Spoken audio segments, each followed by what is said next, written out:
Découvrez un extrait exclusif de ce livre audio et profitez d'un essai gratuit sur Audible via le lien dans la description. Autre thème qui est que les lecteurs travaillent vraiment dur à répéter des affirmations, créer des tableaux de vision, dessiner des roues pour cibler leurs objectifs. Je n'ai rien contre ces exercices. Je suis connu pour en avoir employé quelques-uns. Mais quand nous combattons, luttons et faisons des efforts parce que nous pensons que rien ne changera, à moins que nous ne changions, nous dressons des barrières devant tout le bien qui veut se manifester directement devant nos yeux. La dernière chose que j'ai remarquée de ces courriels sur le thème « La vie est moche » est combien ils étaient tous mortellement sérieux. Oh, la gravité, l'austérité. « Je fais tout exactement comme vous me l'avez dit », accuse-t-il avec une pointe de colère sauvage. Chaque fois, je suis tenté de raconter une blague idiote ou de grimacer comme un bouffon. N'importe quoi mais déridez-vous un peu, les gars. L'idée, c'est justement d'avoir du plaisir, de s'amuser dans le carré de sable quantique. Cependant, crier après des gens sérieux ne marche jamais. En tout cas, ça ne marche jamais avec les voix sérieuses dans ma tête. Voici ce qui marche, par contre. Me donner un répit, faire le compte de mes bénédictions, et syntoniser la fréquence joie et gratitude. L'antenne de transmission radio qui porte votre nom. Je ne peux pas rester assis ici à vibrer avec ma joie personnelle. Il faut que j'écrive sur elle. Il faut que je la partage. David Mason, poète. Qui peut oublier la scène explosive du film Des hommes d'honneur, quand Tom Cruise a Jack Nicholson à la barre des témoins et le harcèle, cherchant à savoir s'il a ou non ordonné un code rouge. Nicholson, qui devient de plus en plus rouge et en colère, explose finalement. « Vous ne pouvez pas encaisser la vérité !» En un mot, c'est la bonne réponse à ces courriels qui veulent savoir pourquoi tout le bien n'échoue qu'aux autres.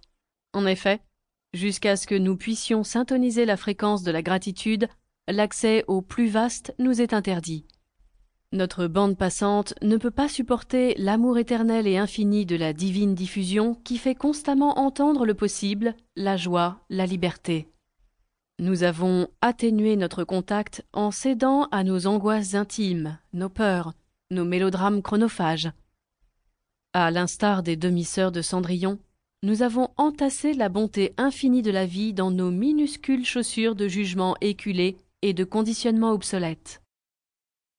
Donc, dans ce livre, nous allons améliorer la bande passante de notre conscience, en appliquant une méthode simple et sans chichi, qui demande tout au plus 5 minutes par jour. Vous recablerez votre système nerveux, vous réécrirez vos vieilles habitudes et vous changerez littéralement la chimie de votre cerveau. C'est là qu'intervient la gratitude. Ode à la joie. Si votre esprit n'est pas encombré de choses inutiles, ce jour pourrait bien être le meilleur de votre vie. D'un message laissé sur ma boîte vocale par The Thing, alias Ethan Hughes de la Possibility Alliance. La gratitude?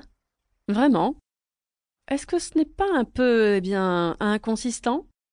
Vous venez tout juste d'écrire un duo électrisant de livres sur l'énergie et les possibilités infinies. Et voilà que vous allez trahir vos principes pour écrire sur quelque chose d'aussi bête que la gratitude? C'est tellement basique, tellement débile, tellement b.a.-ba. Minute papillon.